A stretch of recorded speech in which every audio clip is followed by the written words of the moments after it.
Yo, people, what's up? Just want to talk to you about comics real quick. I subscribed starting about 4 or 5 months ago. I get comics sent to my mail. The Incredible Hulk here, written by what's this cat's name? Philip Kennedy Johnson. And in this issue, the artist is Adam Gorham. The one thing I do wish is that they would have some type of caption here to let me know where the Hulk is, because it starts out, he's underwater, but it doesn't say where. I imagine him somewhere off the coast of Florida myself, I guess, because I'm an American. But here he is chilling under the ocean, and the next thing he kind of falls asleep, and then he wakes up and he's on this coastline. I guess he trudged his way over to here, and while he was asleep, Bruce Banner, who's kind of subconscious inside of the Hulk, wrote "Protect Dr. Voodoo" out here, and then the Hulk leaps. And the next thing you know, he's in these mountains. But what mountains is he supposed to be in? Where is he? The Himalayas? And then, like, this thing happens where the seal breaks and he falls down off this mountain with this half a corpse. And the next thing we know, he's in this town, village, wherever he is. How do you get from here to here? I don't think a town is at the bottom of a mountain where stuff can fall off and hit it. So that's like my one criticism. If you could just put a caption or some type of descriptive thing, like where is the thing where he leaps? Like here, you could put like a caption using his what is the word I'm trying to say? Using his magnificent force, the Hulk propels himself, 500 miles, 8,000 miles, whatever it is. Kind of give me an idea of like where he's going, stuff like that. But other than that, I enjoyed the issue. I enjoyed this write-up on Peter David. Got to definitely do more stuff like this. The Hulk ends up fighting a monster in this issue. At one point, he rips his guts out. Here it is. He rips his guts out. Good, gory, fun stuff. Look at that. Yeah. Eldest knew you would come. And then the Hulk gets smashed here, and he ends up getting eaten by this. Well, not eaten, but like taken by this spider. He ends up in this messed up place.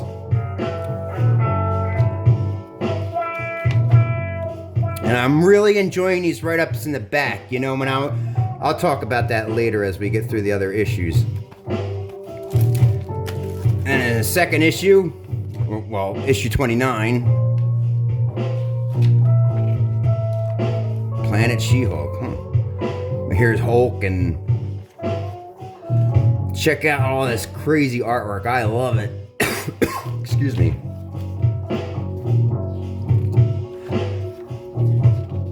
This is a great issue. If I don't have anything to say other than it was a great issue, it was a great issue. Hulk fighting more stuff.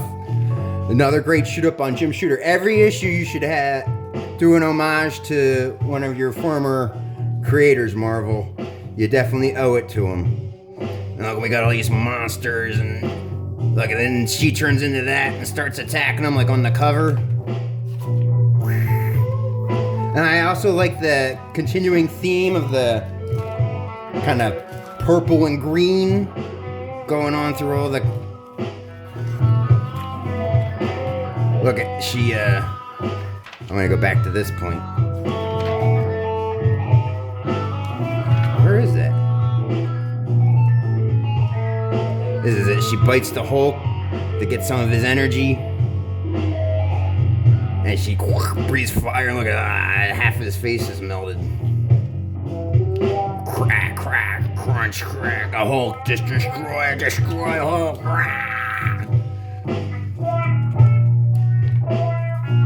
And what ended up happening was she drank the Hulk's blood, or filled with the gamma radiation, and then the spider comes along and sucks that out of her.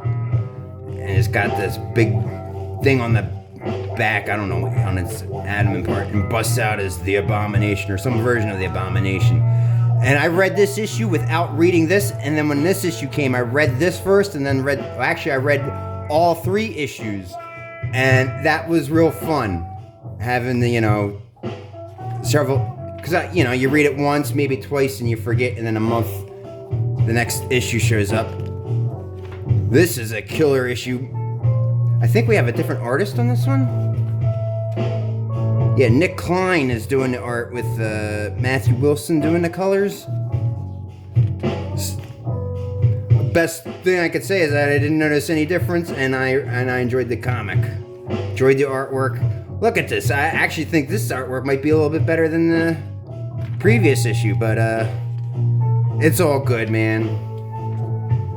And there's the full Hulk fighting the Abomination. He rips off his horns there. And check this. This is awesome. Crazy, killer, freaky. He reaches into the Hulk, into his abdomen. As you say, but I have magic of my own. Time, I think, and for you, Banner, to be free of each other. Check out this double page splash here. He rips Banner out from inside the Hulk, who's been repressed inside the Hulk subconscious. And there's the Hulk, and there's the Banner, and there's Hulk, and there's a Banner. And Abomination is going inside the Hulk, actually. And this creature, the eldest or the evil, whatever the hell it is, and it goes in and opens up this door that's not supposed to be opened, and it goes in there. You see how it doesn't have the Hulk voice anymore. Hulk is possessed. And check out this. That fantastic. You even gotta flip I love when they do stuff like this. Look at that freaky, crazy looking artwork. And then the creature that's possessed the Hulk. Oh, I just noticed his one hand is all messed up. But this thing that it wants to awaken up will not rise. So it ends up destroying and eating it, consuming it. I want to get this. And then burst open the door. And next month, the Infernal Hulk. And I haven't read this yet. Oh, there's a Gamma Corner. But there they show you the Infernal Hulk. Carrying, I don't know, is that Banner there? Oh, it's part of his arm. The arm that got messed up. I'm really looking forward to the next issue and enjoying this whole series. Definitely need, I enjoy stuff like this. I'm going to say that Hulk deserves a letters page. Even if you could just do half of it. 1 or 2 letters with the editor responding, or the writer. And then maybe on the bottom put that, and then you can use this space to advertise more in-house titles or whatever you want. But the other thing I want to talk to you about is just comics. When I was a kid, the first comic I bought, my older brothers read comics, so I had been exposed to them for a while, but the first comic I bought was an issue of G.I. Joe off the rack at the pharmacy at the strip mall around the street from my house. And then I went back every week for a while, and the next issue wasn't there because they preview in the, this one probably did a good job here. If you read G.I. Joe back in the 80s, they would do a little panel there, and they preview the next cover. So I ended up, they advertise in-house. That's what you could do with that other portion of the ad, is advertise that you guys do this. Put that as a bottom part, and then put the Hulk letters page up here. That would be cool. But when you're a kid and you're out with your mom or something like that, and oh, give me a comic, and you got one comic, and that was your entertainment for the day, and especially when you're 8, 10, you're not really into reading. And if you got a copy of the X-Men back at that time, when I was a kid, I wouldn't read that at first.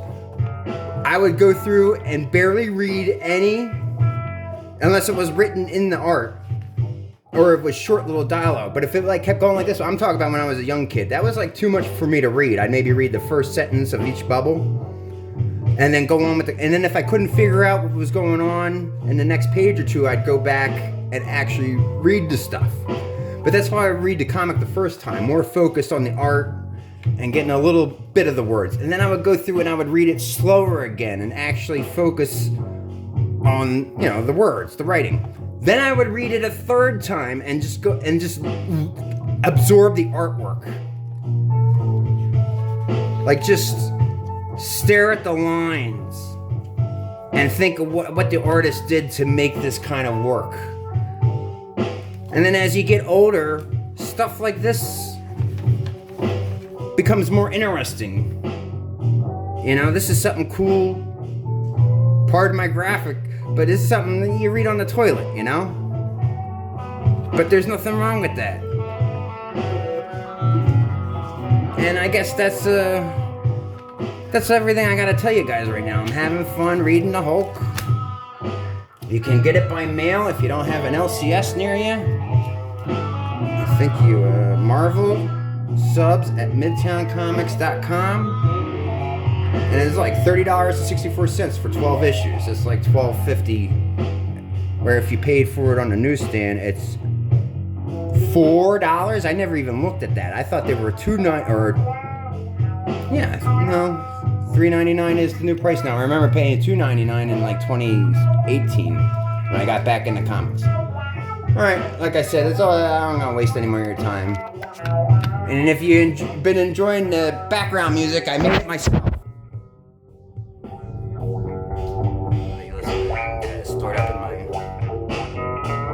I don't have a desktop computer to mix stuff and everything, so everything is just through the looper pedal or through the effects pedal into the looper pedal.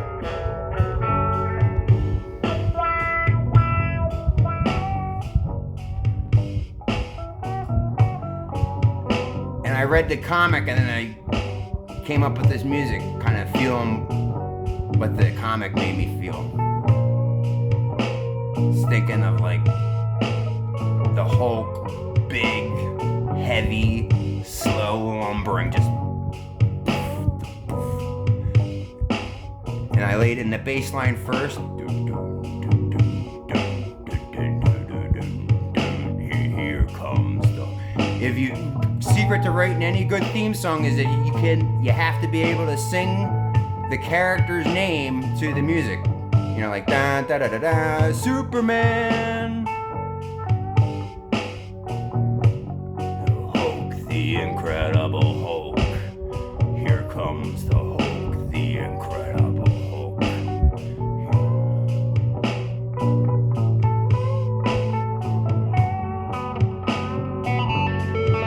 And I made it all messy here to kind of represent him turning from the Incredible Hulk into this infernal Hulk. Just bizarre manipulation of organic material, tissue, muscle. There he goes. Alright, buddies. Hulk out.